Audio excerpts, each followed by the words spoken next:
नमस्कार मित्रांनो, घरोघरी मातीच्या चुली या मालिकेच्या येणाऱ्या काही ट्विस्टमध्ये आता असं होणार आहे की आता मात्र सौमित्राने ऋषिकेश आणि सारंग या दोघांना एकमेकांशी बोलायला तर लावलेलं असतं आणि एकमेकांची जी पतंग उडवण्याची स्पर्धा आहे तर ती स्पर्धा आता जिंकता जिंकता हा सारंग खड्ड्यात पडायला लागलेला असतो। परंतु ऋषिकेशने आता स्वतःच्या हरण्याचा विचार केलेला नसतो, स्वतः मात्र हरलेला असतो, परंतु आता सारंगचा जीव त्या खड्ड्यात पडण्यापासून त्याला वाचवलेलं असतं। तेव्हा आता सारंगला असं वाटतं की म्हणजे ऋषिकेश दादाच्या मनात अजूनसुद्धा किती प्रेम आहे। ऋषिकेश दादाने त्याचा जिंकण्याचा विचार केला नाही, परंतु आपण खड्ड्यामध्ये पडतो याचा विचार केला। नक्की आपल्याकडून काहीतरी खूप मोठी चूक होती, आपण ऋषिकेश दादाला ओळखण्यात कुठेतरी कमी पडलो, म्हणून आता सारंगला या सर्व गोष्टीचा खूप असा विचार येत असतो। आणि आता सौमित्राला तर आनंद होतो, सौमित्र आता इतका खुश असतो, कारण काही झालं तरी आता मात्र ऋषिकेश दादाने आपल्या जिंकण्याचा सुद्धा विचार केला नाही आणि शेवटी आता तो आपल्या सारंगदा म्हणजे वाचवलं। म्हणजे आता या दोघांमध्ये प्रेम तर आहे हे दिसून येतं, म्हणून सौमित्राला खूप असा आनंद होतो। कितीही या दोघांमध्ये मतभेद जरी असले तरी दोघात एकमेकाबद्दल प्रेम आहे हे मात्र आता कळल्यानंतर सौमित्र लगेच घाईने घरी येतो। आता सारंग आणि सौमित्र या दोघांमध्ये थोडंसं चांगलं जमत असतं, परंतु आता मात्र ऐश्वर्याला हे काही देखवत नाही आणि ऐश्वर्याने अवंतिकाचे जे काही हलव्याचे दागिने आहे तर ते दागिने मात्र आता पूर्णपणे स्वतःला वापरण्याचा प्रयत्न केलेला असतो, परंतु तिला हे माहिती नसतं की आपण जिचे दागिने हिसकावून घेण्याचा प्रयत्न केला तिला तर दागिने मिळालेले असतात, परंतु जे आपण दुसऱ्याचे घेण्याचा प्रयत्न केला ते दागिने स्वतःला मात्र तिला काही मिळालेले नसतात। शेवटी मुंग्यांनी सुद्धा आता ऐश्वर्याच्या गळ्याचा चावा घेतलेला असतो आणि तिला त्याची शिक्षा आता तेथेच मिळालेली असते, म्हणून आजीला तर खूप असं हसायला येत असतं आणि आजीला आता हसल्यानंतर मात्र ऐश्वर्याला खूप राग येतो। त्यानंतर मात्र ऐश्वर्या ही दागिने न घालता खाली येते तर बायकामध्ये कुजबूज सुरू होते आणि आता आजी ही ऐश्वर्याला म्हणत असते की अगं ऐश्वर्या, तू तर ह्या अवंतिकाचे दागिने फेकून दिले होते आणि ते दागिने तू वापरून म्हणजे घालायचा प्रयत्न केला आणि तेच दागिने तू आता पाण्यात बुडवले, धुतले आणि ते दागिने तर आता वापरता आले नाही, परंतु त्या जानकीने बघ ना अगं त्या अवंतिकाला किती छान असे दागिने दिलेत म्हणून, आणि शेवटी आता वेळ ही कुणावर आली, अगं तुलाच दागिने भेटले नाही आणि त्या अवंतिकेची संक्रांत बघ ना किती छान अशी साजरी झाली आणि सर्वजण बायकासुद्धा तिचं कौतुक करत होत्या। जानकीसुद्धा अगदी तेथे तिच्या मान देऊन हळदी कुंकवाला आली होती, बघ ना अगं त्या दोघीमध्ये किती प्रेम आहे। तेव्हा आता ऐश्वर्याचा खूप असा जळफळाट होतो। त्यानंतर मात्र आता ऐश्वर्या रूममध्ये येते आणि रूममध्ये आल्यानंतर मात्र सारंगसुद्धा आता तिला सर्व काही सांगायला सुरुवात करतो की आम्ही तिकडे पतंग उडवण्यासाठी गेलो होतो, सौमित्र दादा आणि मी, आणि तेथे ओवी आणि ऋषिकेश दादा हे आले होते। अगं पण आमच्यामध्ये पतंग उडवण्याची स्पर्धा सुरू होती आणि त्याच वेळेस मी खड्ड्यात पडणार होतो तर ऋषिकेश दादाने मला वाचवले। तेव्हा आता ऐश्वर्याचा आणखीन जळफळाट होतो। ऐश्वर्या म्हणते की सारंग, अहो तुम्हाला काय गरज होती त्या व्यक्तीबरोबर पतंग खेळण्याची, अहो ज्या व्यक्तीने तुम्हाला कंपनीतील सर्व काही अगदी तुमची ॲप वापरून तुमची कंपनी अगदी डबघाईला आणली आणि त्या व्यक्तीचा तुम्ही कशाला विचार करतात। सारंग म्हणतो की नाही ऐश्वर्या, आपल्याकडून खरंच काहीतरी चूक होती। तेव्हा आता ऐश्वर्याला खूप या सारंगचा राग येतो। त्यानंतर मात्र आता जे काही सयाजीचा प्लॅन असतो तर आता हे आशीर्वाद बंगला आणि कंपनी इतकी डबघाईला आलेली असते आणि आता या घरात मात्र नानांच्या कानापर्यंत ऐश्वर्याने आणि सारंगने मिळून त्या सयाजीचं ऐकलं आणि हा आशीर्वाद बंगला गहाण ठेवला आणि लवकरच आता याचा म्हणजे गहाण ठेवलेलं हे घर आता दुसऱ्याच्या घशात जाईल, म्हणून नानांनाही समजलेलं असतं। नाना काही आता स्वतःला चैन देत नसतात, नानांचं इतकं नाना रिॲक्ट होत असतात की काय करू आणि काय नाही। आता मात्र केवळ या घराला जानकी आणि ऋषिकेश हे दोघेही वाचू शकतात, म्हणून नाना अगदी रिॲक्ट होतात, अगदी त्यांच्या जीवाला चैन पडत नाही। काही झालं तरी ऋषिकेश जानकी आता या घरात यायला हवेत, तरच आता हा आशीर्वाद बंगला आणि कंपनी वाचू शकतात, म्हणून आता नाना सुमित्राला खूप काही अगदी सांगण्याचा प्रयत्न करतात। तेव्हा आता नाना हे सुमित्राला सांगायचा प्रयत्न करतात की अगं काही कर, परंतु ऋषिकेशला मात्र या घरात घेऊ नये. तर आता सुमित्राला टेन्शन येतं. सुमित्रा म्हणत असते की जानकी एक वेळेस आपल्या घरात येऊ शकते, परंतु ऋषी तर ऐकायला तयार नाही. आपल्याशी कोणतंही नातं त्याने ठेवलेलं नाही, म्हणून आता ऋषिकेशला मी कसं या घरात बोलावू आणि तुम्ही हे नेमकं काय म्हणतात मला खरंच काही कळत नाही. म्हणून आता सुमित्राला टेन्शन येतं, कारण नानांना आता हे सांगायचं असतं की ऋषिकेशच्या नावावर हा बंगला आहे आणि त्याच्या हातातील त्या कड्यामध्ये लॉकरचा नंबर आहे आणि त्यात खरं मृत्यूपत्र आहे आणि त्यातच आपलं आता ही कंपनी आणि घर वाचू शकतं, असं नानांना आता सुमित्राला सांगायचं असतं. एकतर सुमित्राला सुद्धा खूप टेन्शन असते. ऐश्वर्या आणि सारंग जे काही वागलात याची कधीही तिने अपेक्षा केलेली नव्हते, म्हणून आता सुमित्राने सुद्धा खूप काही ऐश्वर्या आणि सारंग या दोघांना सुनावलेलं असतं. सुमित्रा घाईने ही सौमित्राला घेऊन नानांच्या रूममध्ये येते आणि नाना आता सौमित्राला आणि सुमित्राला सर्व काही सांगत असतात की काही करा, परंतु जानकी आणि ऋषिकेशला इथपर्यंत घेऊन या. तेव्हा आता सौमित्रा आणि अवंतिका एक प्लॅन करतो की काही झालं तरी मात्र नानांना आता ऋषिकेश दादाला भेटायचं आणि ऋषिकेश दादाला येथे आणण्यासाठी मात्र आपल्याला काहीतरी असं करावंच लागेल. म्हणून अवंतिका आणि सौमित्रा एक प्लॅन करतात की आता ऋषिकेश दादाला जर या घरात आणायचं असेल तर नानांना अगदी बिकट त्यांची अवस्था झालेली आहे आणि काही झालं तरी नाना फक्त ऋषिकेश दादाला भेटायचं असं म्हणतात. म्हणून आता ते जानकी वहिनीला फोन करतात आणि जानकी वहिनीला घडलेला सर्व प्रकार काही माहिती झालेला असतो आणि आता जानकी वहिनीला फोन केल्यानंतर मात्र सौमित्र म्हणत असतो की जानकी वहिनी तू काही कर, परंतु ऋषिकेश दादाला या घरात परत घेऊ नये.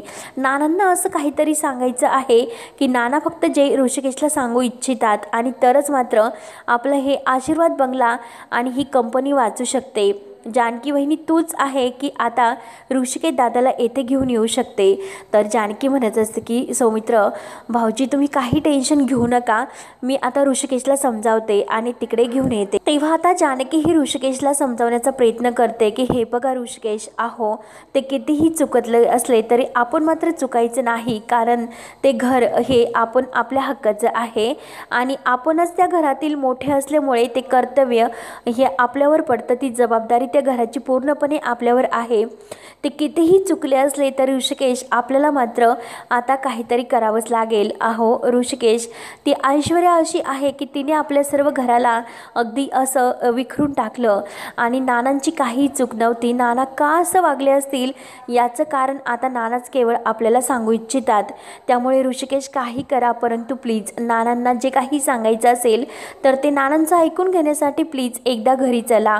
अहो कितीही नाना असे आपलेशी वाईट वागले असतील, पण त्यामागे काय असं कारण होतं हे तर आपण माहिती करून घ्यायला हवं आणि आपला आशीर्वाद बंगला आपण वाचवायला हवा. ऐश्वर्याने जे काही केलं तर तिची शिक्षा ही नानांना का देता?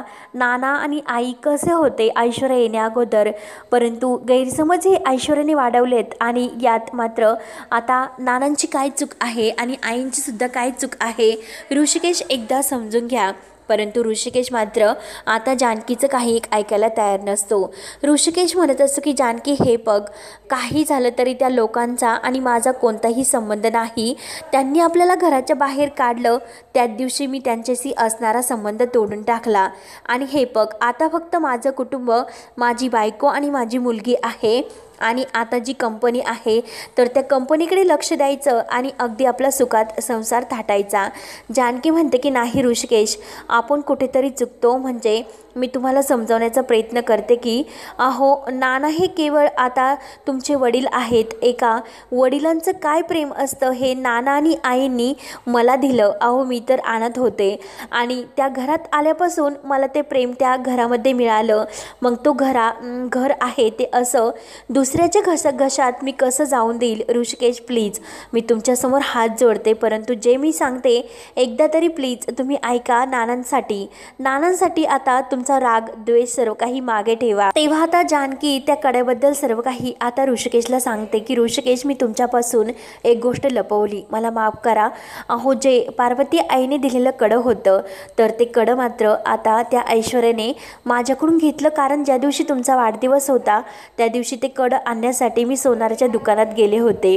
असेच काही पैसे मी जमा केले आणि ते कडं मला सोडून तुम्हाला ते सरप्राईज द्यायचं होतं. पण माझ्या अगोदर तेथे ही ऐश्वर्या आणि सारंग दोघे आले होते आणि त्यांना त्या ऐश्वर्याच्या वडिलांना सयाजीरावांना ते कडं तिला गिफ्ट म्हणून द्यायचं होतं. मी जे कडं घेतलं आणि ते कडंच तिने हिसकावून माझ्याकडून घेतलं, कारण ते कडं मी घेतलेलं आहे असं तिने तेथे दाखवलं आणि ते कडं तिने विकत घेतलं. तेव्हा आता ऋषिकेशला खूप राग येतो. ऋषिकेश म्हणत असतो की जानकी अगं तू काय सांगतेस. तेव्हा आता जानकी म्हणते की हो ऋषिकेश, आणि त्या कड्याबद्दलच नाना हे सारखं सारखं तेच विचारतात की नक्की त्या कड्यामध्ये असं काय आहे, परंतु मी तुमच्यापासून ते लपवलं ऋषिकेश, मला माफ करा. तेव्हा आता ऋषिकेश म्हणत असतो की अगं जानकी काही झालं तरी ते कडं मात्र अगोदर त्या सयाजीरावांकडून आपल्याला घ्यावं लागेल आणि ते कडं घेऊन मात्र आपल्याला आता नानाकडे जावं लागेल, तरच नाना आपल्याला जे काही कड्याचा उलगडा आहे तर त्या सांगतील. तेव्हा आता ऋषिकेश ठरवतो की काही झालं तरी आता मात्र त्या सयाजीच्या हातातून ते कडं घ्यायचं. जे कडं आपल्या पार्वती आईचं आहे ते कडं तो कोणत्याही नात्याने घेऊ शकतो आणि ते कडं घालण्याचा त्याला कोणता हक्क आहे. ते कडं मी सोनाराच्या दुकानात विकलं होतं आणि जानकी ते कडं घेण्यासाठी गेली होती. तेव्हा मात्र आता ऐश्वर्या जे काही वागले ते चुकीचं आहे. त्या सारंगला सुद्धा कळायला हवं होतं की आपल्या ऋषिकेश दादाचं कडं आपण कसं त्या ऐश्वर्याला घेऊ शकतो आणि आपल्याला सासऱ्याला ते कडं कसं देऊ शकतं. त्या सारंगला सुद्धा थोडीशी लाज वाटायला हवी होती. इकडे सारंगची तर पूर्णपणे आता बोलती बंद झालेली असते आणि मात्र आता सयाजीच्या हातातून ते कडं घेण्यासाठी ऋषिकेश आता जानकीला म्हणत असतो की जानकी थांब, मी अगोदर जो काही हिशोब आहे तो चुकता करून येतो, म्हणजे ते कडं जेव्हा मी माझ्या हातात घालेल तेव्हाच मी नानांना भेटायला जाईल. म्हणून आता ऋषिकेश हा सयाजीला भेटण्यासाठी तिकडे येतो आणि सयाजीला चांगलं धमकावतो. माझं कडं तुला कोणी दिलं आणि कोणत्या हक्काने तू ते कडं घातलं. जर माझं कडं मला दिलं नाही तर मात्र माझ्या इतकं वाईट कोणी नव्हतं. मागच्या वेळेस फक्त मी तुम्हाला मान मोडवता ठेवली होती, परंतु यावेळेस मात्र तुमचा हात आणि पाय टंगडं मी काही आऊट करेल ते मला माहिती नाही. माझं कडं मला द्या.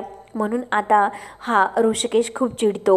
ऋषिकेश चिडल्यानंतर मात्र सयाजी पाटलाची पूर्णपणे बोलती बंद होते आणि आपल्या हातातील कडं काढून तो डायरेक्ट आता ऋषिकेशला घाबरून ते कडं देऊन टाकतो. तेव्हा आता ऋषिकेश ते कडं घालतो आणि ते कडं घालून मात्र आता तो नानांना भेटायला जायचं ठरवतो. आणि आता नाना म्हणत असतात की ऋषिकेश तर सौमित्र म्हणत असतो की नाना अहो काही काळजी करू नका, जानकी वहिनी नक्की ऋषिकेश दादाला परत घरात घेऊन येईल म्हणून. तेव्हा आता जेव्हा जानकी ही ऋषीला घेऊन घरात येते आणि घरात आल्यानंतर मात्र आता ऋषिकेशला जेव्हा ते घरातून बाहेर काढलेले आहे ते सर्व क्षण त्याच्या डोळ्यासमोर येतात आणि परत त्या घरात त्याला पायसुद्धा ठेवूशी वाटत नाही. परंतु नानासाठी आज ऋषिकेश त्या घरामध्ये यायला तयार होतो आणि आता ऋषिकेश आल्यानंतर मात्र नानांना इतका आनंद होतो आणि नानांच्या डोळ्यात खळखळाचं पाणी येतं असतं. तेव्हा आता नाना ऋषिकेशच्या हातातील ते कडं पाहतात, त्यांना खूप असा आनंद होतो आणि आता ऋषिकेशचे कडं तर आपल्याला मिळालं. म्हणून आता ऋषिकेशला सांगत असतात की ऋषिकेश त्यावरती एक नंबर आहे आणि त्या नंबरमध्ये मी माझं जे लॉकर ठेवलेलं आहे तर त्यात मृत्यूपत्र आणि या घराच्या प्रॉपर्टीचे पेपर्स आहेत आणि जे काही हक्क मी तुला दिले होते ऋषिकेश त्या हक्कानुसार मी घर आणि कंपनी ही तुझ्या नावावर केलेली होती. त्यामुळे मात्र आता ही घर आणि कंपनी फक्त तूच वाचू शकतो आणि हे खरं मृत्यूपत्र आहे तर ते देवघरात आहे. आणि आता मात्र ऐश्वर्याचा इतका जळफाट होतो कारण ऋषिकेशने ते कडं तर मिळवलं आणि मात्र आता आपलं काही खरं नाही. आता नानांनी तर यांना सर्व काही सत्य सांगितलं की ते का असे वागले होते. या ऐश्वर्याने त्यांना वागण्यासाठी सर्व काही कारणीभूत केलं होतं आणि सर्व काही अगदी हे ऐश्वर्याने घडून आणलं आणि नानांना ऐनवेळेस मात्र ओवीसाठी खोटं बोलावं लागलं होतं. हे सर्व काही आता ऋषिकेशला समजल्यानंतर मात्र आता ऋषिकेश मात्र ऐश्वर्याची काही गय करणार नसतो आणि ऐश्वर्याला तो आता इतका धमकावतो की ऐश्वर्या अगं नालायक कोणत्या थराला जाऊ शकते. अगं नीच बाई, अगं या घराला तर मोडलं परंतु माझ्या सोन्यासारख्या बायकोवर आणि खरं वागणाऱ्या माझ्या जानकीवर तू आळ घेतला आणि तिला घराच्या बाहेर जायला सांगितलं. पण आज मात्र मी तुला नाक घासून नाही तिची माफी मागायला लावली तर मी सुद्धा नावाचा ऋषिकेश नाही. अगं तुला आता कोणत्या घरात हक्क आहे तर ते हक्क सर्व काही आता माझ्या हातात आहे. जे काही करायचं आहे तर तू काहीच करू शकत नाही. अगं तू तर खोटं मृत्यूपत्र तयार केलं आणि त्या शहाणे वकिलांकडून सुद्धा आता जे काही असे वागलेले आहे ते सर्व पुरावे मी घेऊन येतो. म्हणून आता शहाणे वकिलांना सुद्धा घरी बोलावून घेतात. शहाणे वकील आता त्यावेळेस सांगतात की मला हे सर्व ह्या ऐश्वर्या आणि त्या साईजी पाटलांनी करायला सांगितले होते आणि आता जे काही शहाणे वकिलांनी केले आणि जे खोटं मृत्यूपत्र बनवलं तर ते सर्व शहाणे वकिलांनी सुद्धा येऊन उलगडा केलेला असतो. आणि आता ऐश्वर्याच्या पापाचा घडा भरून शेवटी तिला घराच्या बाहेर काढण्यात येतं. आणि आता शेवटी जानकीने सुद्धा नाक घासून तिला माफी मागायला लावलेली असते.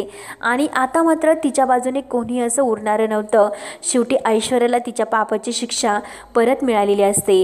तेव्हा आता पुढे काय काय होतं हे पाहण्यासाठी आपल्या चॅनलला नक्की सबस्क्राईब करत राहा. धन्यवाद.